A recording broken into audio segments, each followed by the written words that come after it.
Today is the same day, Friday the 13th. Actually, it's my birthday. I'm going to take it for a quick car ride. It's 26 degrees outside, so if I start having some frostbite, here's the reason why. Because I'm driving a convertible.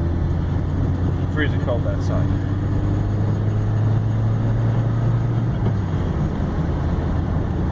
Alright, so we'll hit the brakes.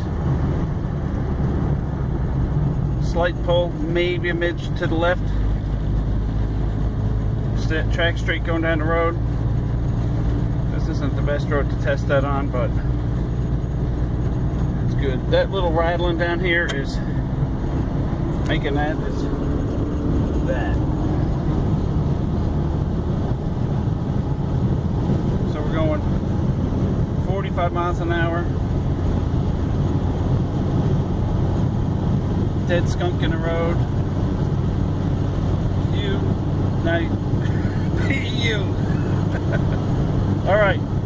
I think you kind of get a good idea that it rides pretty good. Not the easiest to drive and shift. Alright, downshift.